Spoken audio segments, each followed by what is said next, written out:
Investigation ನಾವೇನೇ ಮಾಡಿದರೂ ಕೂಡ speaker ಕೂಡ ಆಫ್ ಮಾಡ್ಕೊಳ್ಳಿ ಮಾಡಿದರೆ ಇನ್ವೆಸ್ಟಿಗೇಷನಲ್ಲಿ ಏನೇ ಮಾಡಿದರೂ ಕೂಡ ವಿಕ್ಟಿಮ್ಸ್ಗೆ ನಾರ್ಮಲಾಗಿ ನಾವು ತಿಳಿಸ್ತೀವಿ. ಓಕೆ, ನಮಗೆ ಅನ್ಯಾಯ ಆಗಿದೆ, ನಮಗೇನು ನೀವು ಮಾಡ್ತಾ ಇದ್ದೀರಿ ಅಂತ ಕೇಳಿದ್ದಕ್ಕೆ ನಾವು ನಾರ್ಮಲಾಗಿ ಅವ್ರಿಗೊಂದು ಕರೆದುಬಿಟ್ಟು ಏನಾಗ್ತಾಯಿದೆ ಪ್ರೋಗ್ರೆಸ್ ಹೇಳ್ತಾ ಇರ್ತೀವಿ ಯಾವಾಗಲೂ ಕೂಡ. ಇಲ್ಲಿ ನಮ್ಮ ಹತ್ರ 2 ಕೇಸ್ ಇದ್ದಾವೆ, ಒಂದು ಸುಹಾಸ್ ಶೆಟ್ಟಿ ಕೇಸು, ಒಂದು ಅಶ್ರಫ್ ಕೇಸು. ಈ 2 ಕೇಸಲ್ಲಿ ಕೂಡ ಭಾಳಷ್ಟು ಜನ ಅವರಿಗೆ ಅನ್ಯಾಯ ಆಗಿದೆ, ನೀವು ನ್ಯಾಯ ಕೊಡಬೇಕು ಅಂತ ಹೇಳ್ತಾ ಇದ್ದರು. ಅದೇ ರೀತಿ 2 ಕೇಸಲ್ಲಿ ಕೂಡ ನಮ್ಮ ಹತ್ರ ಭಾಳ ಜನ ಬಂದರು, ಎಲ್ಲರಿಗೂ ತೋರಿಸಿದ್ವಿ. We showed what we are doing to everybody.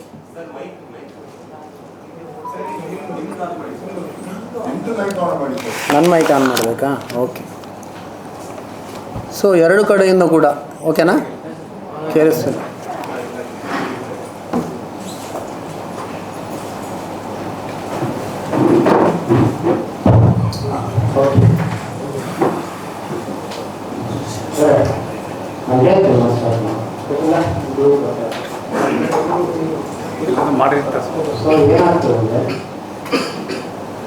Unfortunately ಮಾಡಿ ಆಫ್ ಮಾಡಿ ಮತ್ತೆ ಸ್ಟಾರ್ಟ್ ಮಾಡಿದಾಗ ಮತ್ತೆ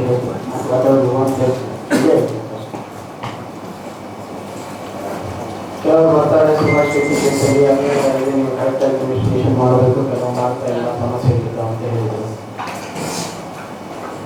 ಅದೇ ರೀತಿ ಇನ್ನೊಂದಿಷ್ಟು ಜನ ಬಂದಿದ್ದಾರೆ, ಅಶ್ರಫ್ ಅನ್ಯಾಯ ಇದರಲ್ಲಿ ನೀವೇನು ಮಾಡ್ತಾ ಇಲ್ಲ, ಸರಿಯಾಗಿಲ್ಲ, ಅನ್ಯಾಯ ಇದೆ ಅಂತೇಳಿ ಕೆಲವರು ಬರ್ತಾರೆ.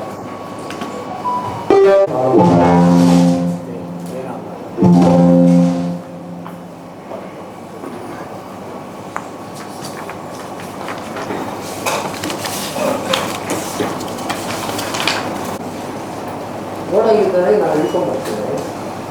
ಏನು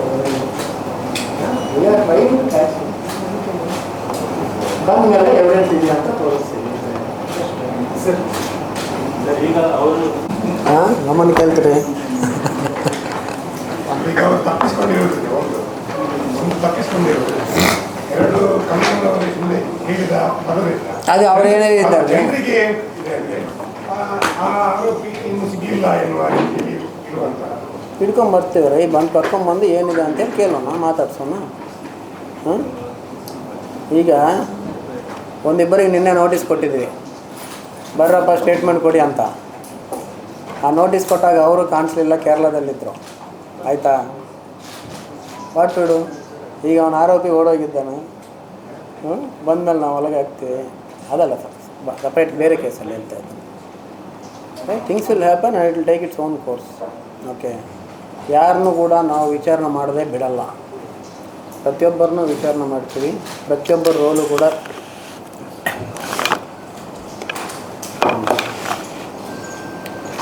ಓಕೆ. ಸರ್, ಈಗ ಈ ಸೋಷಿಯಲ್ ಮೀಡಿಯಾದಲ್ಲಿ ಕೆಲವು ಪೊಲೀಸರಿಗೆ ಕ್ವಶನ್ ಮಾಡಿಕೊಂಡು ಮಾಡಿದರು ಸುನೀಲ್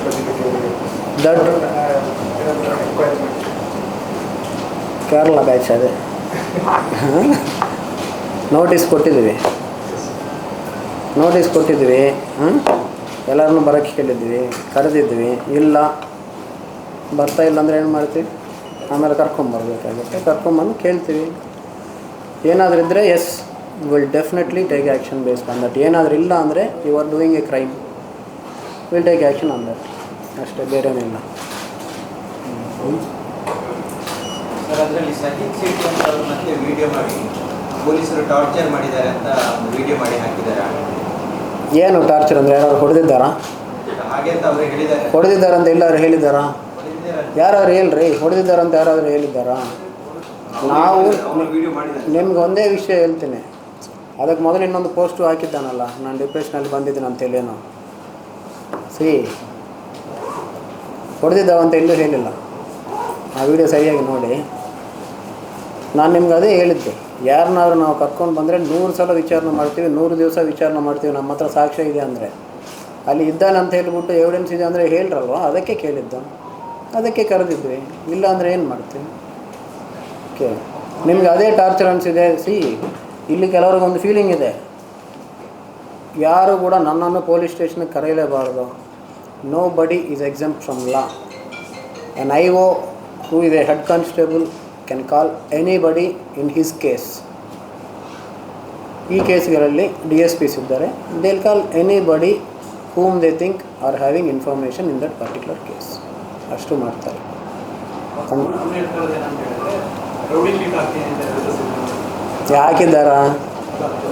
ಹಾಕಿದ್ದಾರೆ. How do we investigate a case? ಒಬ್ಬರನ್ನ ನೀವು ಬರ್ತೀರ್ರಿ, ನೀವು ಬಂದಾಗ ನಿಮ್ಮನ್ನು ನಾನು ಎವಿಡೆನ್ಸ್ ತೆಗಿಬೇಕು. How should you talk? ಹಾಗೆ ಇರುತ್ತಲ್ವ. What is there in that? ಅವ್ರ ಮೊಬೈಲಲ್ಲಿ ಕ್ಷಮಾಪಣೆ ವಿಡಿಯೋ ಮಾಡಿಸಿ ಪೋಸ್ಟ್ ಮಾಡಿಸಿದ್ದೀರಾ? ಪೊಲೀಸರು ಆರೋಪಿತರ ಜೊತೆ ಏನು ಮಾಡ್ಕೊಂಡಿದ್ದಾರೆ? ಜುಗಲ್ಬಂದಿ. ಏನು ತಮಾಷೆನಾ? ಯಾಕೆ ಯಾರು ಕೇಳಲ್ಲ? ಡ್ರಾಮಾ ಮಾಡ್ತಾಯಿದ್ರಿ ನೀವು ಕೂಡ. Don't you find a fault with that? ಯಾಕೆ ಯಾರಿಗೂ ಕೂಡ ತಪ್ಪು ಕಾಣಿಸ್ತಾ ಇಲ್ಲ? ಕಣ್ಣಿಗೆ ತೋರಿಸಿದ್ವು ಅಲ್ಲ ಎಲ್ಲ ಕೂಡ ನಾವು ಏನೇನು ಕೆಲಸ ಮಾಡಿದ್ವಿ ಅಂತ ಹೇಳಿ. ಪ್ರತಿ ಕೇಸಲ್ಲಿ ಕೂಡ ಫೋಟೋ ಸಮೇತ ಆರೋಪಿತರನ್ನು ಹಿಡಿತಾ ಇದ್ವಿ. Not normally there is a photo which nobody even dream to what is there. ಯಾರಿಗೆ ಕನಸಲ್ಲಿ ಕೂಡ ಗೊತ್ತಿಲ್ಲ ನಾವು ಫೋಟೋ ಇಟ್ಕೊಂಡು ಆರೋಪಿತರನ್ನು ಹಿಡಿತಾ ಇದ್ವಿ ಅಂತ ಹೇಳಿ. ತೋರಿಸಿದ ಮೇಲೆ ಸಾಕಷ್ಟು ಇದು. ಯಾರ ಜೊತೆ ಜುಗಲ್ಬಂದಿ? ನಿಮ್ಗೆ ಬೇಕಾಗಿದ್ದು ಮಾಡಿ. Why are you not asking that question? It's not right question to be asked. Simple. ಯಾಕೆ? That is why I started the whole thing with one thing. Good people keep quiet and do nothing. Evil will rise beyond proportions. It is the silence of the wise which screws more. Okay. ಗೊತ್ತಿದ್ದವರು ಅರ್ಥ ಮಾಡಿಕೊಳ್ಳುವವರು ಯಾವುದು ಎಲ್ಲಿದೆ ಏನು motive ಇದೆ ಅರ್ಥ ಮಾಡಿಕೊಳ್ಳಲ್ಲ. You question properly. ಯಾಕೆ ಆಗಿದೆ, ಏನಾಗಿದೆ? ಆಯ್ತಪ್ಪ ಹಾಕಿದರೆ ನೀವು ಕೇಳಿದ್ರೆ ಏನು ಸಾಕ್ಷ್ಯ ಇದೆ ಕೊಟ್ಟಿದ್ಯಾ ಅಂತ. Why you didn't ask? Why nobody ask? ನಿನ್ನ ಹತ್ರ ಇದ್ದರೆ ಸಾಕ್ಷ್ಯ ತೋರಿಸಿದ್ಯಾ? ಯಾಕೆ ಕೇಳ್ತಾ ಇಲ್ಲ? ಆಸ್ಕ್. ನೋ, ನಾವು ತೋರಿಸಿದ್ವಲ್ಲ ಇದ್ದ ಸಾಕ್ಷ್ಯವನ್ನು. It is like we are responsible, nobody is responsible. Yes, definitely we are responsible for each and every person, every life, safety of everybody in the whole city. ಯಾರಿಗೇನೇ ಆಗಿದ್ರು ನಾವಿದ್ವಿ, ನಿಮಗಾಗಿ ನಾವಿದ್ವಿ, ಬರ್ತೀವಿ. ಎಲ್ಲಿ ಸಮಸ್ಯೆ ಆಗಿದ್ರು ಕೂಡ we will make sure justice is served to you. ಅದಕ್ಕರ್ಥ nobody else is responsible. We will hold everybody else who is reason for nonsense to be responsible and everybody will explain. ಅದಾಗುತ್ತೆ. and this is a part of it and process. ಪೊಲೀಸರು ಬರೀ ಮಾತಾಡಿ questions ಕೇಳಿದ್ರೇ ಹಿಂಗಾಗಿಬಿಟ್ರೆ ಏನು ಮಾಡೋದು ಹೇಳಿ ನೀವೇ? ಸುಮ್ಮನೆ ಗಾಲಿಯಲ್ಲಿ hiding yourself behind some screen ಮಾತಾಡ್ತೀನಿ ಅಂದರೆ ಆಗಲ್ಲ ರೀ. We are fair, we are open and transparent. ಈಗಲೂ ಬರ್ರಿ ಮಾತಾಡ್ತೀವಿ, ಇಲ್ಲೇ ಇದ್ವಿ. ಯಾರು ಸಾಕ್ಷಿ ಏನಾರು ಇದ್ದರೆ ತೊಗೊಂಬರ್ತೀವಿ ಅಂದರೆ ನೀವೇ ಒಟ್ಟಿಗೆ ಕರ್ಕೊಂಬರ್ರಿ ಮೈಕಲ್ಲೇ, ಇಲ್ಲೇ ನೋಡೋಣ. ಬಿಕಾಸ್ ಒಬ್ಬರಲ್ಲ 10 ಜನ ಒಟ್ಟಿಗೆ ಬಂದರು, ಎಲ್ಲರಿಗೂ ಹೇಳಿದ್ರು ಆಫ್ಟರ್ ದಿಸ್. ಕೆಲವರ ಸಿಂಪಲ್ ಆಗಿ ಹೇಳೋದು, ಕೆಲವರ ಸಾಕ್ಷ್ಯಗಳಿರಲ್ಲ. ಒಂದು ಘಟನೆ ನಡೆದಿರುತ್ತೆ. S, exactly. ಘಟನೆ ನಡೆದಾಗ ಒಬ್ಬನ ಮೇಲೆ ಏನೋ ಒಂದು ಕಾರಣಕ್ಕೆ ಅನುಮಾನ ಇರುತ್ತೆ. ಆ ಕಾರಣ ಹೇಳಿ ಸೋಷಿಯಲ್ ಮೀಡಿಯಾಗಳಲ್ಲಿ ಬರೆಯೋದಿಲ್ಲ ಅವರು. ಪೊಲೀಸರ ಹತ್ರ ಬಂದು ಹೇಳಿದಾಗ ನೀವು ಅಂಥವ್ರನ್ನ ಕರೆದು, ಅಂದರೆ ಅವನೊಂದು ವ್ಯಕ್ತಿ ಬಗ್ಗೆ ಹೇಳಿರ್ತಾನೆ, ಸರಿ ಇವನು ಮಾಡಿದ ಜಾಗದಲ್ಲಿ ಇದ್ದಂತ ನನಗೆ ಒಂದು. ನಾವು ಹೇಳ್ತಾ ಇದ್ವಲ್ಲ, ನಮಗೆ ಆ ಜಾಗದಲ್ಲಿದ್ದ 126 ಜನರ ಬಗ್ಗೆ ಎವಿಡೆನ್ಸ್ ಇದೆ, ಆಯಿತಾ? ಇನ್ನೊಂದು 10 ಜನ ಎಕ್ಸ್ಟ್ರಾ ಇದ್ದಾರಂತ ಓವರ್ಲ್ ಎವಿಡೆನ್ಸ್ ಇದೆ. ಈಗ ನಾನು ಹೇಳ್ತಾ ಇರೋದು ಒಂದೇ, ನಿಮಗೆ ಅವನ ಮೇಲೆ ಅನುಮಾನ ಇದೆ. ಯಾವ ಕಾರಣಕ್ಕೆ ಅನುಮಾನ ಹೇಳಿ? ಅದೇ ಅಲ್ವಾ, ಅದನ್ನು ನಾವು ನಿಮಗೆ ಒಂದು ತೀರಿಸಬೇಕು ಅನುಮಾನ. ಸೋಷಿಯಲ್ ಮೀಡಿಯಾಗಳಲ್ಲಿ ಬರೆಯೋ ಬಗ್ಗೆ ನಮಗೂ ಆಕ್ಷೇಪ ಇದೆ. ಯಾರು ಸೋಷಿಯಲ್ ಮೀಡಿಯಾಗಳಲ್ಲಿ ಟ್ರಯಲ್ಗಳನ್ನು ಮಾಡಬಾರ್ದು. ಬಟ್ ನಾನೇ ಪರ್ಟಿಕ್ಯುಲರ್ ಪರ್ಸನಲಿ ನಾನೊಂದು ಘಟನೆ ಆಯಿತು, ನನ್ನ ಊರಲ್ಲಿ ಆಡ್ಕೊಳ್ತಾ ಇದ್ದಾರೆ ಸರ್, ಅವನೊಬ್ಬ ಇದ್ದಾನೆ ಆ ಜಾಗದಲ್ಲಿ, ನಾನು ನಿಮ್ಮ ಹತ್ರ ಬಂದು ಹೇಳ್ತೀನಿ ಪರ್ಸನಲಿ, ಅವನೊಬ್ಬ ಆರೋಪಿ ಇದ್ದಾನೆ. ಆಗ ನೀವೊಬ್ಬ ಪೊಲೀಸರಾಗಿ ನೀವು ನಾನು ಹೇಳಿದವನನ್ನ ಕರೆದು ವಿಚಾರಣೆ ನಡೆಸ್ತೀರಿ? ಡೆಫಿನೆಟ್ಲಿ ಕರ್ಕೊಂಡ್ಬರ್ತೀವಿ. ಅದನ್ನ ಈಗ 57 ದಿನಗಳಾದ್ರೂ ಯಾಕೆ ಆಗಿಲ್ಲ ಅನ್ನುವಂಥದ್ದನ್ನ ಯಾರಾದ್ರೂ ಪ್ರಶ್ನೆ ಮಾಡುವಂಥದ್ದು ಏನಾಗಿಲ್ಲ ಹೇಳಿ? ಅಲ್ಲ, ಜಸ್ಟ್ ಈಗ 57 ದಿನದಿಂದ ಆ ವ್ಯಕ್ತಿ ಇದ್ದಾನೆ, ಒಬ್ಬ ಯಾರೋ ತಪ್ಪಿಸ್ಕೊಂಡಿದ್ದಾನೆ ಅನ್ನುವಂಥದ್ದು, ಅವ್ರು ಯಾಕೆ ಸಿಗ್ತಾ ಇಲ್ಲ? ಹೇಳ್ತೀನಿ ನೋಡಿ, ಅದೇ ಸೇಮ್ ಥಿಂಗ್. ಅಲ್ಲಿ ಒಬ್ಬನಿದ್ದಾನೆ, ಅವನನ್ನು ಅರೆಸ್ಟ್ ಮಾಡಿ. ಅಲ್ಲ, ಅಲ್ಲಿ ಒಬ್ಬನಿದ್ದಾನೆ, ಹೊಡೆದಿದ್ದಾನೆ, ನನಗೆ ಗೊತ್ತು, ಕರ್ಕೊಂಬರ್ರಿ. ಸರಿ, ನಾನು ನೋಡಿಲ್ಲ, ಅಲ್ಲಿ ಒಬ್ಬನಿದ್ದಾನೆ ಹೊಡೆದಿದ್ದಾನಂತ ಇವನು ಹೇಳಿದ್ದಾನೆ, ತೋರಿಸಲ್ಲ. You give me a link. 125 ಜನ ನಾನು ಹೇಳ್ತಾ ಇರೋರು, ಒಬ್ಬರಿಬ್ಬರಲ್ಲ. 125 ಜನರ ಮೇಲೆ ಹೇಳ್ಬೋದು, ಆ ಸುತ್ತಮುತ್ತ ನಡ್ಕೊಂಡು ಹೋಗಿದ್ದವ್ರ ಮೇಲೆ ಕೂಡ ಹೇಳ್ಬೋದು. ಈ evidence is what is required in case. ಭವಿಷ್ಯದಲ್ಲಿ ಏನಂದ್ರೆ, ಭವಿಷ್ಯದಲ್ಲಿ ಸಾಕ್ಷಿ ಇದ್ದಂಥವ್ರು ಆಗಿರಲಿ ಅಥವಾ ಅನುಮಾನ ಬಂದವರಾಗಿರಲಿ, ಪೊಲೀಸ್ ಹತ್ರ You cannot catch people on doubt. Doubt should have a reason. Reason will be probed into. If you give me the reason, yes. If there is no reason, so some time ನಿಮ್ಮ inquiry ಎಲ್ಲ ರೀಸನ್ಗಳು ಸಿಗ್ಬೋದು. ಹೌದ್ರಿ ಎಲ್ಲಿಂದ start ಮಾಡ್ಬೇಕು ಹೇಳ್ಬೇಕಲ್ಲ ನೀವು. ಅಲ್ಲ ಅವ್ರಿಗೆ ಹೇಳಿದ ಮೇಲೆ ಅದು ನಾವು ಹೆಂಗೂ ಮಾಡ್ತಾ ಇರ್ತೀವಿ ನಮ್ಮ ಕೆಲಸ. ಯಾರು ಹೇಳಿಲ್ಲ ಕೂಡ ನಾವು ಇನ್ಕ್ವೈರಿ ನೀವು ಹೇಳಿಲ್ಲ ಅಂದರೆ ಮಾಡ್ತಾ ಇದ್ದೀವಲ್ಲ. ಈಗ 60 ಜನ ಬಂದಿದ್ದಾರೆ ಇನ್ವೆಸ್ಟಿಗೇಷನಲ್ಲಿ, ನೀವು ಎಷ್ಟು ಜನ ಹೆಸರು ಹೇಳಿದ್ರಿ? ಇಲ್ಲ ಅಲ್ವಾ? 60 ಜನಕ್ಕೆ ಹೆಂಗೆ ಬಂದಿದ್ದಾರೆ? ಅನುಮಾನ ಬಂದೇ ಕರೆಸಿಸ್ತಾರೆ. ನಿಮಗೂ ಹೇಳಿದ್ವಿ ಯಾರು ಸ್ಪಾಟಲ್ಲಿ ಇದ್ದಾರಂತ. That is there. All that is part of investigation. ಸುಮ್ಮನೆ ಹಾಕ್ತೀವಿ, ಇಲ್ಲಿ ಇವರಿದ್ದಾರೆ ಹಾಕಿಬಿಡು ಅವ್ರ ಮೇಲೆ, ಅವರಲ್ಲೇ ಇದ್ದಾರಂತ ಹೇಳಿ. ಯಾಕೆ ಅಂತ ಕೇಳ್ತೀನಿ, ಒಂದೇ ಕ್ವಶನ್ ನಾನು. The minute you explain that, yes you are fail. The minute you don't explain it, ನನಗೆ ಗೊತ್ತಿಲ್ಲ, ನನ್ನ ಹತ್ರ ಏನೂ ಇಲ್ಲ, ಸುಮ್ಮನೆ ಹಾಕಿದೆ, then that is a crime. As simple as it is. ಈಗಲೂ ಕೂಡ you are all looking for some nonsense. ನಾನು ನಿಮ್ಮನ್ನು ಕೇಳಿದ್ದು ಕರೆಕ್ಟ್ ಏನದು? Silence is bad. Ask proper questions to people to be asked. ನಾನು ಕೇಳ್ತಾ ಇದ್ದೀರಲ್ಲ, ಸಮಾಧಾನ ಕರೆಕ್ಟಾಗಿ ಹೇಳ್ತಾ ಇದ್ದೀನಲ್ಲ, ಪ್ರತಿಯೊಂದಕ್ಕೆ ಕೊಡಿ. ಆ ಅನುಮಾನ ಯಾಕೆ ಕೊಡ್ರಿ? ನಾವು ಎಲ್ಲ ಸರಿ ಮಾಡಿ, ಎಲ್ಲರೂ ನಿಲ್ಲೋದು ಸರಿ ಮಾಡಿ ಬಿಸಾಕೋಣ. We have no friends or foes, everybody is equal before law. And every crime is defined clearly in BNS. ನಮ್ಮ BNS ಇನ್ನೂ ಚೆಂದಾಗಿ ಹೊಸ ಸೆಕ್ಷನ್ಸ್ ಕೂಡ ಆ್ಯಡ್ ಮಾಡಿದ್ದಾರೆ, ಹೊಸ ಆ್ಯಕ್ಟ್ಗಳು ಕೂಡ. ನಿನ್ನೆ ಯಾರೋ ಒಬ್ಬ ರೌಡಿ ಶೀಟರನ್ನು ಅರೆಸ್ಟ್ ಮಾಡಿ ಕರ್ಕೊಂಡು ಬಂದಾಗ ತಲೆ ಹುಡ್ಕೋತಾ ಇದ್ದಾನೆ ಗೋಡೆಗೆ. ಹುಡ್ಕೊಳ್ಳಪ್ಪ, ಹೊಸ ಕಾನೂನು ಬಂದಿದೆ ಅದಕ್ಕೆ ಕೂಡ. ಇತ್ತೀಚೆಗೆ ಜನ ಏನೋ ಹೇಳ್ತಾ ಇದ್ರಲ್ಲ, ಸೂಸೈಡ್ ಮಾಡ್ಕೊಳ್ತೀವಿ, ನಮ್ಮನ್ನು ಹಿಡಿಬೇಡಿ. ಅದಕ್ಕೂ ಕೂಡ ಕಾನೂನು ಬಂದಿದೆ BNSಲ್ಲಿ. ಸೂಸೈಡ್ ಮಾಡ್ಕೊಳ್ತೀನಿ ಅಂತ ಯಾರಾದರೂ ಹೇಳಿಸಿದ್ದೆ, ಅದು ಕೂಡ ಒಂದು ಶಿಕ್ಷಾರ್ಹ ಅಪರಾಧ. ಹೊಸದಾಗಿ ಬಂದಿದೆ, ಹೊಸ ಆ್ಯಕ್ಟಲ್ಲಿ. ಎಲ್ಲ ಯೂಸ್ ಮಾಡಬೇಕಾಗತ್ತೆ ಅಷ್ಟೇ. We are being reasonable also at the same time. When we are telling things, we are little reasonable. If you don't want that reasonableness from us, okay, we will not be reasonable. We will act away 100% implement ಮಾಡಿಬಿಡ್ತೀವಿ ಅಲ್ಲ. ಈಗ social ಮೀಡಿಯಾದಲ್ಲಿ ಏನು ನಡೀತಾ ಇತ್ತು, ಈ question ಮಾಡೋದು ಮತ್ತು reels ಮಾಡೋದು ಮತ್ತು ರೌಡಿಸಮ್ ಅದೆಲ್ಲ ತುಂಬ ಕಮ್ಮಿ ಆಗಿದೆ. ತುಂಬ ಅಂದರೆ ತುಂಬ ಕಮ್ಮಿ ಆಗಿದೆ. ಸೋಷಿಯಲ್ ಮೀಡಿಯಾ ಪೋಸ್ಟ್ ನಾನು ಕೂಡ ನೋಡ್ತಾ ಇದ್ದೇನೆ ರೀ ಡೈಲಿ. ಸೋಷಿಯಲ್ ಮೀಡಿಯಾ ಪೋಸ್ಟಲ್ಲಿ ಇನ್ನೊಬ್ಬರ ಬಗ್ಗೆ ನೀವು ಏನಾದರೂ ದ್ವೇಷ ಭಾಷಣ ಕೊಡುವಂಥದ್ದಾಗಲಿ, ತೊಂದರೆ ಕೊಡುವುದಂತಾಗಲಿ, ಇಲ್ಲ ಥರದ ಆರೋಪ ಮಾಡುವಂಥದ್ದಾಗಲಿ, ಸಾಧ ಏನು ಎವಿಡೆನ್ಸ್ ಇಲ್ಲದೆ ಮಾಡಿದರೆ ಪೊಲೀಸ್ ವಿಲ್ ಟೇಕ್ ಆ್ಯಕ್ಷನ್. ಒಂದಿಷ್ಟು ಜನರ ಮೇಲೆ ಆ್ಯಕ್ಷನ್ ತೊಗೊಂಡಿದ್ದಾರೆ, ಕಡಿಮೆ ಆಗಿರಬಹುದು. But still proper and fair critic ಮಾಡ್ತಾ ಇದ್ದಾರೆ, ನನ್ನನ್ನು ಬೈತಾ ಇದ್ದಾರೆ. I agree to that because we fail in certain things. If you comment and find fault with that, yes, ಏನದು, we always invite that thing, we encourage also. Fair and proper critic is required in democracy, ಮಾಡಿರಿ. But ಅಲ್ಲಿ ಆ fine line ದಾಟ್ಕೊಂಡ್ಬಿಟ್ಟು ನಾನು hate ಸ್ಪೀಚಿಗೆ ಹೋಗ್ತೀನಿ, fake ನ್ಯೂಸ್ಗೆ ಹೋಗ್ತೀನಿ ಅಂದರೆ will not all right. No hate speeches, no fake news, no nuisance ಅಷ್ಟೇ. ಹೇಳಿದ್ದೀನಲ್ಲ ನಿಮಗೆ. ಏನು ಯಾರು ಅದೇ ಹೇಳ್ತಾರಲ್ಲ, law is same, law is same for everybody. ಒಂದು ತೊಗೊಂಬರ್ರಿ, ಅದು if it comes under the thing crime, it will be crime. ಯಾರೇ ಮಾಡಿದ್ರು ಕ್ರೈಮ್. ಆಲ್ರೆಡಿ 353 BNS ಅಲ್ಲಿ ಇದು ಮಾಡುವಾಗ ಅವ್ರನ್ನ ಅರೆಸ್ಟ್ ಮಾಡುವಂಥದ್ದು ಅವಕಾಶಗಳಿದೆ ಅಥವಾ ನೋಟಿಸ್ ಕೊಡುವಂಥದ್ದು? ಇವಾಗ ಲೀಗಲ್ ಕ್ಲಾಸ್ ಹೇಗೆ ಹೇಳ್ತೀವಿ, ದ್ವೇಷ ಭಾಷಣ ಮಾಡೋದ್ರಲ್ಲಿ ಒಬ್ಬನ ಒಂದು ತಪ್ಪು ಮಾಡಿದ್ದಾಗ ಹೈಕೋರ್ಟ್ ಜಡ್ಜ್ಮೆಂಟ್ ಪ್ರಕಾರ, ನಮಗೆ ಆ್ಯಕ್ಟ್ ಪ್ರಕಾರ ಅವ್ರು ಅರೆಸ್ಟ್ ಆಗ್ಬೋದಾ ಅಥವಾ ಅವ್ರಿಗೆ ಬೇಲ್ ಸಿಗೋದಾ, ನೋಟಿಸ್ ಕೊಡೋದಾ ಅವಕಾಶಗಳಿದ್ದಾವೆ. ನೋಟಿಸ್ ಕೊಡುವಂಥ ಕೇಸಲ್ಲಿ ಕೂಡ ಬೇಕಾದರೆ ಅರೆಸ್ಟ್ ಮಾಡಿ ಕಳಿಸಬೇಕಾದ್ರೆ ಏನು ಪ್ರಕ್ರಿಯೆ ನಾವು ಫಾಲೋ ಮಾಡಬೇಕು ಅನ್ನುವಂಥದ್ದು ಕ್ಲಿಯರ್ ಆಗಿದೆ ಕಾನೂನಲ್ಲಿ.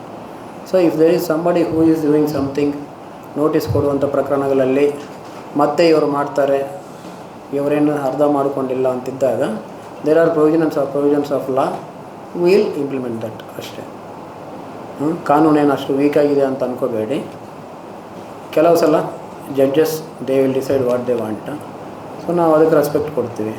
ಬಟ್ ಜಡ್ಜ್ ಆಲ್ಸೋ ಒಂದು ಸಲ ನೋಡ್ತಾರೆ, 2ನೇ ಸಲ ಆಗಿದರೆ ಪ್ರೊವಿಷನ್ ಅವ್ರಿಗೆ ಹತ್ರ ನೋಡ್ತಾರಲ್ವ, ನೋಡಿ ಮಾಡ್ತಾರೆ ಅಷ್ಟೇ, ಬೇರೆ ಏನಿಲ್ಲ. ಈ ಹಿಂದೆ ಆಗಿರೋದೇ ಅಂದರೆ ಕೇಸ್ ಆಗುತ್ತೆ, ಅವ್ರ ಮೇಲೆ ಕ್ರಮಗಳಾಗ್ತಾ ಇಲ್ಲ ಅಂತ ಕೆಲವರಿಗೆ ಅದೇ ಭಾಷಣಗಳ ಕಂಟಿನ್ಯೂ ಆಗಲಿ ಕಾರಣ ಆಗಿರುವಂಥದ್ದು. ಆಗಿದ್ದ ಕೇಸಲ್ಲಿ ಕೆಲವದರಲ್ಲಿ ಬೇಲ್ ಸಿಕ್ಕಿರಬಹುದು. ಇದು ಮಾಡಿ ಹಳೆ ಕೇಸು ಕೂಡ ಇನ್ವೆಸ್ಟಿಗೇಷನ್ ಮಾಡ್ತೀವಿ. Will not leave any case. You get a bail, it doesn't mean that you are free. There are conditions in bail. ಎಲ್ಲ ಬೇಲಲ್ಲಿದ್ದಾವೆ. ಓಕೆ, ಹೇಳಿದ್ದೀವಲ್ವಾ, as long as you are talking freedom of speech you can use it. The minute it crosses the line it will be difficult. ಹೋಗಿದ್ದವ್ರಿಗೆ bail ಸಿಕ್ಕಿದರೆ okay. ಆ ಸಿಗೋವರೆಗೆ ಓಡೋಗಿರ್ತಾರೆ mostly, no problem, will come back. Next repeat ಆಗಿದ್ದರೆ ಏನಾಗುತ್ತೆ, ಕಷ್ಟ ಆಗುತ್ತೆ ಅಷ್ಟೇ. ಸೊ ಏನಿದೆ, ಜಾಗ್ರತೆಯಾಗಿ ನೋಡಿಕೊಂಡ್ರೆ ಏನೂ ಸಮಸ್ಯೆ ಇಲ್ಲಲ್ವಾ. ದೇಶ ಭಾಷಣ ಮಾಡಿದ ತಕ್ಷಣ ನಿಮಗೆ ಕೇಳೋಕ್ಕೆ ಏನಾಗ್ತದೆ ರೀ, ನೀವು ಕೇಳಿಬಿಡಲ್ಲ. ಏನು ಹಿಂಗೆ ಮಾತಾಡ್ತಾ ಇದ್ರಿ, nobody talks, that is a problem here. ಕೇಳಿ ಅಲ್ಲ, ಯಾಕೆ ಹಿಂಗೆ ಮಾತಾಡ್ತಿದ್ರು ಅಂತ ಕೇಳಿ.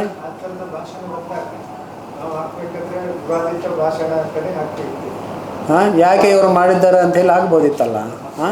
ಕೇಳಿ, ಇದೇ ಕ್ವಶನ್ ಕೇಳ್ರಿ. ಇನ್ನೊಬ್ಬನು ಬಂದು ಹೆದರ್ಕೊಂಡ್ಬಿಟ್ಟು ಇದು ಮಾಡಿಕೊಂಡು ಯಾಕೆ ಇದು ಮಾಡ್ತಾ ಇದ್ದೀರ ಅಂತ ಅಷ್ಟು ಒಳಗೆ ಇದಾಗಿ ಆಗಬೇಕು.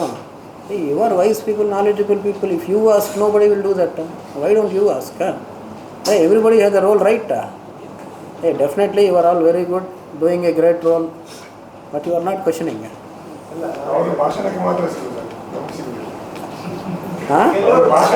ಓದ್ತಾರಲ್ರಿ, ಓದಿಲ್ಲಲ್ಲ ನೀವು ಕೇಳೋ ಪ್ರಶ್ನೆ ಓದಲಿ. ಬಟ್ ನಿಮ್ಗೆಲ್ಲರೂ ಆನ್ಸರ್ ಮಾಡಲೇಬೇಕಲ್ಲ. ಈಗ ನಾನು ಮಾಡ್ತಾ ಇದ್ದೀನಲ್ಲ, ಕೂರಿಸ್ಬಿಟ್ಟು ಕೇಳಿಸ್ತಾ ಇದ್ರಲ್ಲ, ಎಲ್ಲ ಹೇಳ್ತಾ ಇದ್ದೀನಿ. ನೀವು ನಿಮ್ಮ ಮನೆಯಲ್ಲಿ ಎಲ್ಲೋ ಬರೆದಿದ್ರು ನಾನು ಸಮಾಧಾನ ಹೇಳಲೇಬೇಕಲ್ಲ ಸಮಸ್ಯೆಗೆ.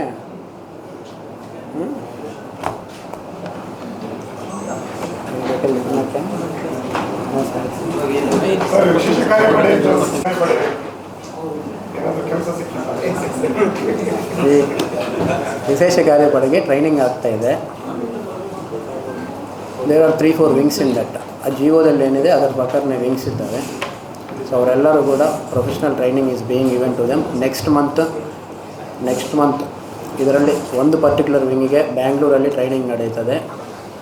ಉಳಿದವರಿಗೆ ಪ್ರತಿ ಪೊಲೀಸ್ ಸ್ಟೇಷನಲ್ಲಿ ಕೂಡ ಟ್ರೈನಿಂಗ್ ನಡೀತದೆ. ದೇರ್ ಇಸ್ ಅನದರ್ ವಿಂಗ್, ಅದಕ್ಕೆ ಇಲ್ಲೇ ಆಗುತ್ತೆ ಟ್ರೈನಿಂಗು. ನೀವು ಆಗಾಗ ನೋಡ್ತಾ ಇರ್ತೀರಿ. ಓಕೆ, ವಿಶೇಷ ಕಾರ್ಯ ಪೂರಕವಾಗಿ ಕಾನೂನು ಮಾಡಲಿಲ್ಲ, ಹಾಗಾಗಿ ಅದು ಹಲ್ಲಿಲ್ಲದ ಹಾವನಂತಾಗಿದೆ ಅಂತ ಹೇಳಿ ಒಬ್ಬರು ಹೈಕೋರ್ಟ್ ಲಾಯರ್ ಮೊನ್ನೆ ಹೇಳಿ. ಯಾರು ಹೇಳಿದ್ದಾರೆ ಹಣ್ಣಿಲ್ಲ ಅಂತೇಳಿ? ಈಗ ಕಚ್ಚ ಕೇಳ್ತೀರಾ? ಈಗ ಹೈಕೋರ್ಟ್ ಲಾಯರ್ ಒಬ್ಬರು ಈ ವಿಶೇಷ ಕಾರ್ಯಕ್ರಮಕ್ಕೆ there is something called criminal procedure code. Criminal procedure ಕೋಡಲ್ಲಿದ್ದಂಥ ಪ್ರತಿಯೊಂದು ಅಧಿಕಾರವನ್ನು ಕೂಡ ಪ್ರತಿ ಪೊಲೀಸ್ ಅಧಿಕಾರಿ ಚಲಾಯಿಸ್ತಾನೆ. ಸೊ ವಿಶೇಷ ಕಾರ್ಯಪಡೆಗೆ ಆ ಎಲ್ಲ ಅಧಿಕಾರಿಗಳಿರ್ತವೆ. Every police is mandated to stop any cognizable crime with everything in his capacity. ಅದರ ಅಡಿಯಲ್ಲಿ ವಿಶೇಷ ಕಾರ್ಯಪಡೆಗೆ ಎಷ್ಟೋ ಬೇಕಾದಷ್ಟು ಇದೆ. ಒಂದು ತಪ್ಪು ನಿಲ್ಲಿಸಬೇಕಾದ್ರೆ ಅದಾದಮೇಲೆ ನಮಗೆಲ್ಲ ಗೊತ್ತಿದೆ, ಕ್ರೌಡ್ ಡಿಸ್ಪರ್ಸಲ್ಲಿ ನೀವೇ one sub inspector is completely empowered to do anything to disperse a crime. It is sub inspector, not SP or commissioner. Sub inspector has got all powers. It is as per the CRPC. Things will act as per CRPC. Now,